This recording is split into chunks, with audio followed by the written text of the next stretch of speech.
संविधान दिवस के मौके पे आप यहाँ मिले हैं, क्या कहेंगे संविधान दिवस पर? पहले तो मैं बहुजन समय चैनल को आपका बहुत बहुत धन्यवाद देता हूँ कि आप इस आज जो संविधान दिवस के कार्यक्रम को इंसाफ और कार्यक्रम को करने आए पूरा करने आए, उसके लिए बहुत बहुत धन्यवाद। देखिए, संविधान जी की बात करते हैं, संविधान की हम बात ही करते हैं, संविधान लागू नहीं हुआ है। और ये बात आपको मैं ध्यान दिला देता हूँ, 26 नवंबर 1949 को जो से पहले एक दिन पहले 25 नवंबर 1949 को बाबा साहब ने जब तैयार करके मसौदा तैयार कर लिया था और उन्होंने देने थे, तो आखिरी भाषण उनका था। उस भाषण में उन्होंने कहा था कि ये कितना ही संविधान बढ़िया हो इस देश का, और जिन नियत उनकी चलाने वालों की नियत खराब है, तो ये कितना ही संविधान बढ़िया तो उनके लिए रखना है।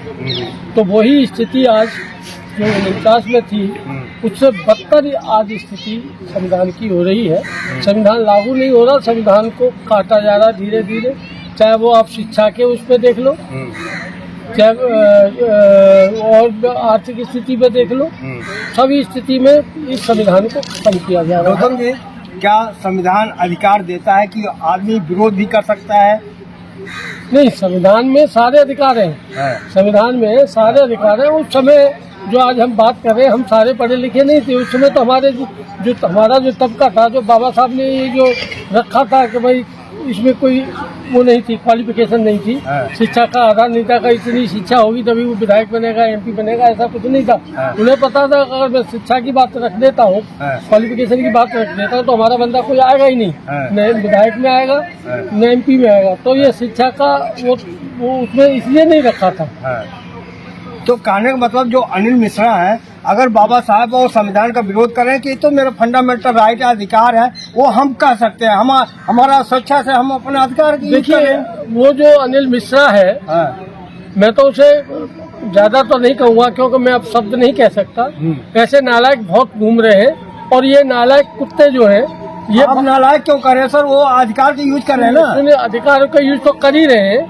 अधिकार का यूज कैसे कर रहे हैं? अधिकार का तो जब हमारा आदमी कोई किसी के खिलाफ, हनुमान के खिलाफ या किसी और के खिलाफ देता है तो उसको जेल में डाल देते। ये तो हमारे राष्ट्र का क्या कहते हैं संविधान है, उसके अंगेंस्ट में बात कर रहे हैं। तो भाजपा सरकार ये क्या करिए, भाजपा सरकार ने उसे बंद कर देना चाहिए जेल में, क्यों नहीं कर रही इनको बंद?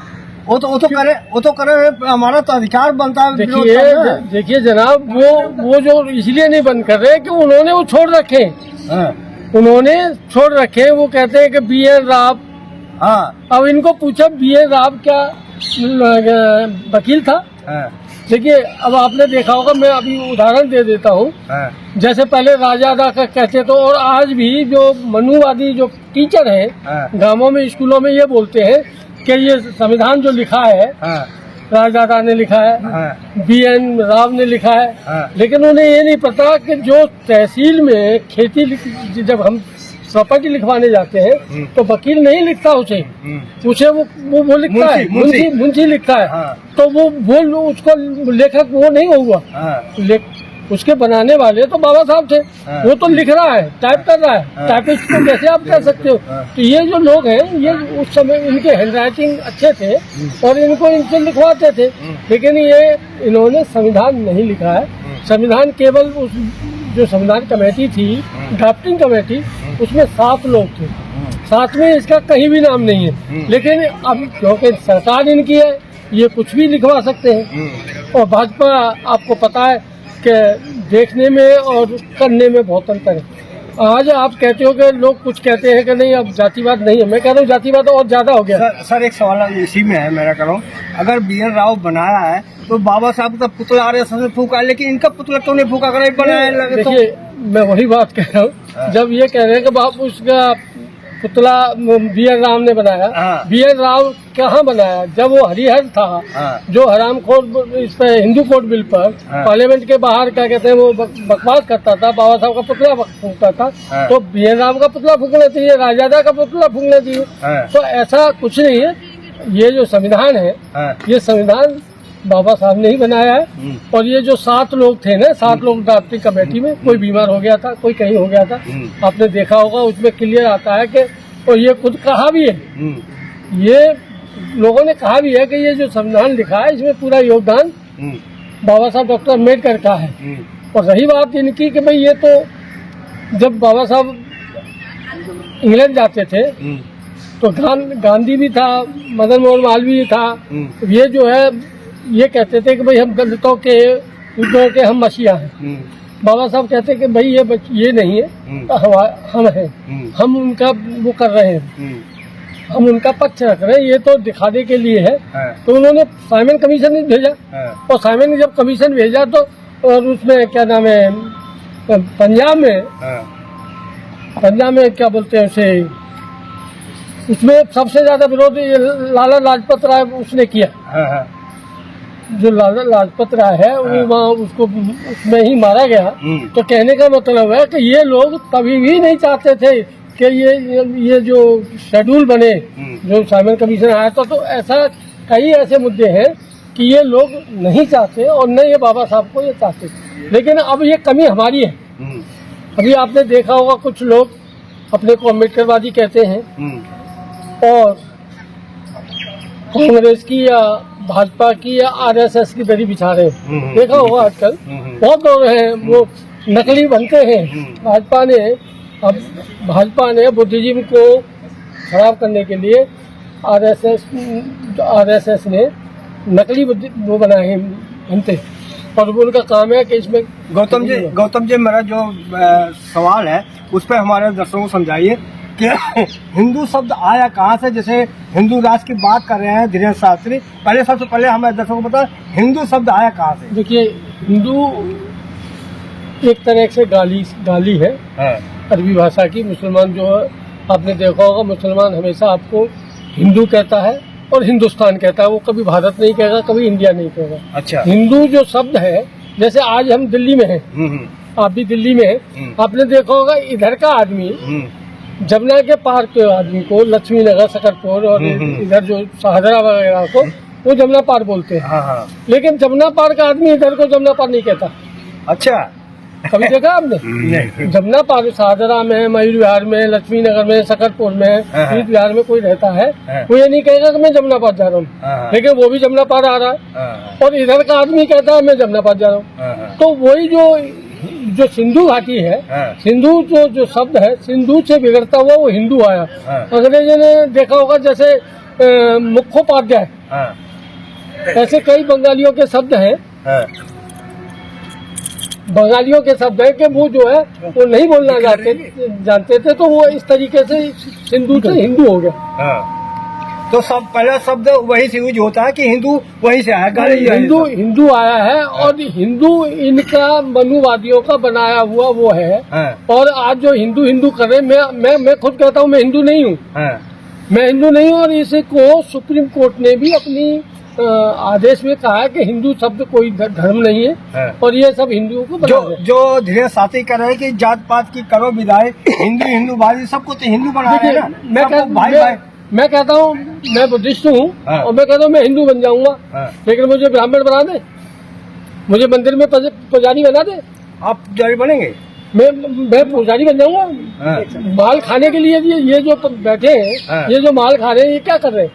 मेरा कहने का जो मतलब है, हिंदू से मतलब ये नहीं है। मेरा मतलब है कि ये जो आपका कहना है जो पुजारी बनते हैं वो जो खजाना है उसके लिए बैठते हैं। खजाने का मालिक तो पुजारी है। अगर वो खजाना बंद कर दिए, जो खजाना आता है, तो वो वहाँ नहीं बैठेंगे। अब ऐसा है, हमेशा जो ब्राह्मण है जिसको हम सुदामा कहते हैं, ये हमेशा उस पर रहा है। तो ये क्यों पैतरा बदलते थे? पहले हिंदू कर रहे थे, अब सनातन कर रहे हैं। पहले जब मैं अपनी बात करूं, मैं जब मेरा ज्यादा पुराना जन्मदिन नहीं है, वो नहीं है, मैं 1959 में पैदा हुआ, वो भी टीचर के हिसाब से। हो सकता है आगे पीछे हो, लेकिन टीचर ने जो डेट लिख दी, तो मेरे सर्टिफिकेट पे है जो स्कूल लिविंग सर्टिफिकेट होता था, उसमें लिखा था वैदिक धर्म। ये वैदिक धर्म लिखा था। बाद में जब 10वीं में आए तो फिर वहाँ हो गया हिंदू धर्म। अच्छा, समझे ना? अब ये कहते हैं सनातन धर्म। सनातन धर्म इनका कोई धर्म नहीं है। सनातन जो शब्द है वो बुद्धिज्म से लिया हुआ है। और ये जितने महेश, गणेश और ये जो महामाया लक्ष्मी, ये लक्ष्मी का जो जो वो दिया है आकार, वो महामाया से है। और दूसरा नंबर ये कहूँ कि ये ज्यादा पुराने नहीं है। जो राजा रवि वर्मा जो केरल का था, उसने ये आकृतियां जो बनाई हैं, चाहे वो गणेश की हो, चाहे हनुमान की हो, चाहे XYZ किसी की हो, ये उसने अपनी आकृति बनाई है। ये कोई थे नहीं, लेकिन इन्होंने जो रूप दिया है वो बुद्धिज्म के से जो मूर्तियां थी, चाहे वो महामाया की हो, चाहे तथागत गौतम बुद्ध की हो, या और प्रजापति की हो, और कोई भी हो, जैसे नागवंशी हो, तो ये सब उन्हीं से लिए हुए शब्द है। सर एक में हमारे दर्शकों को समझाइए सर, जब से बाबा मानवर काशीराम थे तो बहुजन राजनीति यहाँ बड़े ऊपर तक फैला था, लेकिन उनके बाद बहुजन राजनीति फेल क्यों हो रहा है? देखिए, अब बात करें सब आप राजनीति पे ही आ गए। जी, मैं थोड़ा काशीराम जी वो लोग थे, काशीराम वो लोग थे कि काशीराम जी ने सोते हुए समाज को जगाया। और कोई कहे कि क्या है, बाबा साहब के काम, बाबा साहब ने जब काम किया, बाबा साहब ने जब काम किया और काम करके और हम लोगों ने बेनिफिट लिया और हम सो गए, बाबा साहब को भूल गए। तो मानवर काशीराम जी ने एक भूल लिया, प्रण लिया। अभी एक वक्ता कह रहे थे कि भाई उन्होंने एक किताब पढ़ी 5 बार किताब पढ़ी, जाति और उसका अनुच्छेद, तो उसी से मैं पागल हो गया। और तू कहता कि मैंने सारी किताबें पढ़ी, तो तू अभी तक पागल नहीं हुआ। तो कहने का मानवर काशीराम जी ने समाज को जगाया, और सारे महापुरुष जहाँ भी, चाहे वो उत्तराखंड में हो, चाहे वो बंगाल में हो, चाहे वो राजस्थान में हो, चाहे मध्य प्रदेश में, जहाँ जहाँ के जो लोग थे महापुरुष जिन्होंने हमारे समाज के लिए काम किया, उनको 300 महापुरुषों को निकाल के लाए हुए। और अब ये लोग कहते हैं कि काशीराम जी ने ये किया वो किया। काशीराम जी ने जो काम किया है, मुझे नहीं लगता कि, मुझे कहने में भी संकोच नहीं होगा कि उनका जो प्रण था कि मैं कोई शादी नहीं करूँगा, मैं कोई प्रॉपर्टी नहीं खरीदूंगा अपने नाम से, मैं कभी घर वापस नहीं जाऊंगा, समझे ना। तो उसमें अपना धैर्य था, लेकिन एक चौथा और उनका था, वो लास्ट में किया उन्होंने कि मैं बुद्धिज्म एडॉप्ट करूंगा लाखों की संख्या में, और 50 साल बाद।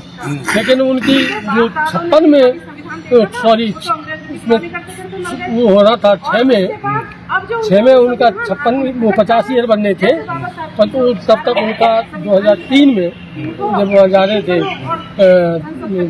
हैदराबाद, तो उनका ब्रेन हेमरेज हुआ। और सर थोड़ा मैं आपको और दर्शकों को समझाना चाह रहा हूँ आपके माध्यम से कि मानवर काशीराम ने बहुजन समाज पार्टी बनाया। सर बहुजन समाज पार्टी 4 बार सरकार बनाई, लेकिन आज बहुजन समाज पार्टी 0 पे क्यों जा रही, क्या उसका कारण बता सकते हैं आप? देखिए, जो बहुजन समाज पार्टी है, वैसे तो लोगों की तोड़ने की जो वो थी, उन्होंने 85-86 में तोड़ दिया था। बहुजन समाज पार्टी को और वामसेप को 1985-86 में तोड़ दिया था, कोई तोड़ने वाले और नहीं थे, आज भी है। जब इन्होंने क्या किया, तेजेंद्र सिंह धिल्ली एंड अदर्स, ये जो लोग थे, इन्होंने 85-86 में साहब काशीराम जी को एक नोटिस दिया कि भाई तुमने बसपा बना ली है, अब तुम्हारा वामसेप से कोई लेन देन नहीं, कोई लेन देन नहीं, और आप इसको वामसेप को छोड़ दीजिए और हम इसको रिकॉग्नाइज करेंगे। क्योंकि साहब काशीराम जी वामसेप को जो RSS है उसके पैटर्न पे वो इसको रिकॉग्नाइज नहीं कराना चाहते थे। RSS आज भी रिकॉग्नाइज नहीं है, अरबों रुपया है उसके पास और देश चला रही है वो। आपने देखा होगा ये जो मोहन भागवत है, इसको Z+ की सिक्योरिटी मिली है। भाई क्या है, क्योंकि उनकी सत्ता है और वो कुछ भी कर सकते हैं, तो वो कुछ भी कर सकते, लेकिन इन लोगों ने माना नहीं और उसको संगठन को तोड़ दिया और फिर इन्होंने रिकॉग्नाइज किया। आज एक ही रजिस्ट्रेशन नंबर से सारे वामसेप के वो चल रहे हैं, उनके संगठन चल रहे हैं। तो कहने का मतलब साहब काशीराम जी के बाद में मानता हूँ कि ये वो आया है। क्या आपको नहीं लगता मानवर काशीराम का विचारधारा से बसपा भटक गई है, इसलिए ऐसा हो रहा है? देखिए, बसपा अभी भी नहीं भटकी है, बसपा अभी भी कायम है, लेकिन जो परिस्थिति है आज देखे होंगे, कांग्रेस तब से राज कर रही है, कांग्रेस को भी डाउन कर दिया तो बसपा की क्या हुआ? क्योंकि ये लोग बदला ले रहे हैं, ये लोग बदला ले रहे हैं। तो जब आप कहते हैं ना कि भाई जब किसी के बुरे दिन आ रहे हो तो थोड़ा शांति से काम चलाना चाहिए, तो वो स्थिति बसपा की हो रही है। और अभी बसपा लेकिन मानो काशीराम के बारे में कुछ लोग कहते हैं, नाम नहीं लूंगा यहाँ पे, कहते हैं कि मानो काशीराम को बीजेपी ने कांग्रेस को खत्म करने के लिए लाया था। देखिए, काशीराम जी को कांग्रेस खत्म करने के लिए नहीं, काशीराम जी का तो प्रण था कि मैं भाजपा को भी खत्म करूंगा। लेकिन उन्होंने टारगेट तो कांग्रेस को किया, बीजेपी को किया नहीं। कांग्रेस को, क्योंकि कांग्रेस को जब किया बाबा मानवेल काशीराम ने 1964 में DRDO से जब इस्तीफा दिया, और इस्तीफा देने के बाद उन्होंने 1973 में वंशिया बनाया, एक वंशिया एसोसिएशन बनाई उसकी, उसमें शेड्यूल कास्ट का नाम नहीं है कहीं भी, भाजपा में भी शेड्यूल कास्ट नहीं है। लेकिन वो महाराष्ट्र में लोगों के पास जाते रहे और उनसे कहते रहे भाई तुम क्या कर रहे हो, क्या कर रहे हो। तो उन्होंने, उनको बस ये था कि उन्हें एक सीट मिल जाए और उसी में वो खुश रहते थे। तो कहते बाकी लोग हमारे जाते हैं, उन्हें रिजर्व सीट से वो मिल जाता है। तो उनसे कहा कि ये जो रिजर्व सीट से जाते हैं क्या वो अपनी बात कह सकते हैं? वो अपनी बात कह नहीं सकते, वो तो कहेंगे उनकी जो पार्टी का लीडर उसके अनुसार कहेंगे। तब मानवेल काशीराम नॉर्थ में आए और नॉर्थ में उन्होंने काम किया। तो काम करने के बाद जो रिजल्ट है, जो बहन जी जो 4 बार मुख्यमंत्री बनी है, उसमें बहन जी का भी योगदान है। ऐसा नहीं है कि बहन जी का योगदान नहीं है, लेकिन मानवेल काशीराम जी का सबसे बड़ा योगदान है समाज को इकट्ठा करने। सर, आज के जमाने में, आज के समय में अगर चंद्रशेखर और बहन जी अगर मिल जाए तो और दूसरे तीसरे की जरूरत नहीं पड़ेगा। अब जैसे अभी आपने मुझे एक क्वेश्चन किया था कि भाई साहब काशीराम जी को कांग्रेस को खत्म करने के लिए बढ़ाया था आगे। हाँ। और लोग तो ये भी कह रहे हैं कि भाई चंद्रशेखर जी जो है RSS ने लगा रखा है, और ये ABVP के पदाधिकारी भी रहे कॉलेज में पढ़ते समय, और ये RSS के लिए काम कर रहे हैं। तो अब किस किस का पकड़ोगे? बहन जी को भी बेच कर बीजेपी की भी टीम है, बहन जी को भी ये कह रहे हैं बीजेपी की भी टीम है। देखिए बहन जी, अब मैं बता दूं स्पष्ट, बहन जी कैसे भी टीम है कहने के तो आरोप लगाए जा रहे हैं ना। मैं वही कह रहा हूँ कि हम लोग जो RSS माइंडेड है, हमारे लोग RSS माइंडेड है। अभी मैंने आपको एक बात कही थी कि कुछ जो आपको अपने को अम्बेडकरवादी कहते हैं, जो अपने को अम्बेडकरवादी कहते हैं, वो आजकल RSS की दरी बिछा रहे हैं। देख रहे होंगे फेसबुक पे आते हैं, आज तीसरे दिन भाजपा के और RSS के लोगों के साथ घूमते हैं, RSS के भंते लोगों के साथ घूमते हैं और उनकी तारीफ करते घूम रहे हैं, सब बहन जी को भी बदनाम करते घूम रहे हैं। तो अब किस किस का आप मुंह पकड़ोगे? तो अब लास्ट सवाल सर, मैं अब खत्म करना चाह रहा हूँ, क्या अब जो बहुजन समाज को वोटर बन गया है, अब राजनीति में नहीं आ पाएगा? नहीं, ऐसा नहीं है। देखिए, ये क्योंकि इंडिया गठबंधन बनता है तो न मायावती को पूछा जा रहा है, न चंद्रशेखर को पूछा जा रहा है, उनको बाइकाट किया जा रहा है। देखिए, मैं वही तो कह रहा हूँ, जैसे आपने कहा इंडिया गठबंधन, इंडिया गठबंधन में बहन जी को इन्होंने पूछा ही नहीं और ये कह दिया था अगर मायावती को तुम बुलाओगे तो हम जो है हमारे संगठन में नहीं। अखिलेश ने कहा था, अखिलेश ने कहा था, लालू ने भी कहा था, ये सबने कहा था। ऐसा कोई दूर का धुला नहीं है, सब एक ही थाली के चट्टे बट्टे। तो ये बताइए, उस कंडीशन में क्या बहन जी उनके नीचे सिर झुकाती है अपना? जब तुम नहीं जा रहे हो, और हमने ऐसा भी नहीं कि हमने गठबंधन नहीं किया। चंद्रशेखर का भविष्य कैसे देख रहे हैं आप? चंद्रशेखर का भविष्य कैसे देख रहे हैं? मैं क्या देखूँ, थोड़े दिन में आपको ही पता लग जाएगा, 2027 में पता लग जाएगा। 2000 अभी जो लखनऊ में बहन जी की इतनी भारी भरकम भीड़ आई है, तो पूरे उत्तर प्रदेश के भी लोग आए थे, लेकिन चंद्रशेखर ने तो अभी केवल 3 मंडल को बुलाए, वहाँ पे पूरा खचा GIC कॉलेज भरा हुआ था। क्या दिया? GIC कॉलेज में कितने लोग होंगे? चलो मैं आप कितने लोग होंगे? तो कितने, तो 3 मंडल के लोग थे ना, ये भी तो देखो ना, जो एक राष्ट्रीय पार्टी है और एक कागज भी क्षेत्रीय पार्टी भी उभरता 4 दिन की पार्टी है। दोनों बात करिए। बसपा की हमेशा रैली ऐसी हुई है कि उन्होंने अपना रिकॉर्ड तोड़ा। शायद आपको ध्यान हो, सबसे ज्यादा भीड़ वोट क्लब पे हुई थी, बसपा की बनी थी। और वो बसपा की जब भीड़ हुई तो इन मनुवादी सरकारों ने वहाँ से जो मीटिंग का जो वो था, वो बस बाबा साहब की तस्वीर हटा दी। प्लेस वो बदल दिया, फिर इन्होंने लाल किले पे कर दिया। लाल किले पे भी जो लाल किले के पीछे रैली हुई थी वो भी ऐतिहासिक रैली थी, वहाँ से भी बदल दिया इन्होंने। फिर ये जंतर मंतर पे लिया, अलग बंद कर दिया। अब जंतर मंतर पे इन्होंने छोटा सा वो बना लिया। और लोग कहते हैं ना 5 लाख लोग जंतर मंतर पे खिंचे हुए, भाई 5 लाख कहाँ से जंतर मंतर पे? तो 5,000 कितने 5,000 जगह ही नहीं है, जगह ही नहीं है। स्पेस ही इतने चारों तरफ से बैरिकेड लगा दिए। तो कहने का मतलब है, जैसे आपने कहा कि कितनी भीड़ बता रहे हो वो 50 लाख 50 लाख GIC कॉलेज में मैंने देखा है, वहाँ इतने लोग आ जाएंगे? नहीं आएंगे। कहने की बात है। अब जैसे अब हमारा मीडिया है, हमारा मीडिया हमारी बात करता है, उनका मीडिया उनकी बात करता है और उनको बढ़ावा चढ़ावा देता है। अब जैसे अब क्या 2027 में बहन जी कुछ करिश्मा करेंगी उत्तर प्रदेश में? 2027 में बहन जी करिश्मा नहीं करेंगी, हम लोग करिश्मा करेंगे। वो जो बहन जो मीटिंग हुई थी ना लखनऊ में 9 अक्टूबर की, साहब काशीराम जी के महापरिनिर्वाण के दिवस के दिन, वो रैली वो थी कि लोग काफी दिन से मन में संजोए हुए थे कि बहन जी कभी आए। क्या 6 दिसंबर को बहन जी वो रिकॉर्ड तोड़ेगी? किसको 6 दिसंबर को रिकॉर्ड तोड़ेगी? लखनऊ वाला। यहाँ लखनऊ वाला देखिए वो कहाँ की है? वो भी जो दिल्ली में जो लखनऊ में हुई है, लखनऊ में जो बात कह रहे हो वही यहाँ होगा। तेरा स्थल नोएडा में। अच्छा। यहाँ भी जगह नहीं मिलेगी आपको खुद घुसने की जगह नहीं मिलेगी तो पब्लिक की तो बात छोड़ दीजिए। चलो धन्यवाद। समझे ना? ठीक है। यहाँ भी इतनी जगह नहीं मिलेगी, इसीलिए मैं कह रहा हूँ कि हमें बसपा पर विश्वास करना चाहिए। काम भी तो करना चाहिए बसपा पर जमीन पे। देखिए मेरी बात सुनिए, आज जो आपका मान और सम्मान है तो बसपा की वजह से है, और जिस दिन बसपा हट गई तो तुम्हारा मान सम्मान धूल में मिल जाएगा, ये मैं गारंटी। तो बसपा नहीं तो मान सम्मान नहीं था। हम बस में जा रहे हैं, ट्रेन में जा रहे हैं, एक आदमी वहाँ से बस पर गाली दे रहा हमें और हम बोल नहीं रहे। आज जो बस में अगर आगे वाला आदमी गाली दे रहा होता है ना तो मैं उठ के चला जाता, दोबारा बोलिए क्या बोला था नहीं सवाल के लिए, किसकी हिम्मत उसको समझा तो वो चुप हो जाता है। तो आप कैसे करती हो कि नहीं, जो चीजें थी वो आपको एक्सेप्ट करनी पड़ेगी। और बसपा पार्टी है, राष्ट्र लेवल की पार्टी है, और ये जो लोगों को बरसाती बैठक है, ये नहीं थोड़े दिन में इनका पत्ता साफ हो जाएगा, ज्यादा दिन तो नहीं। चलो धन्यवाद सर, थैंक यू।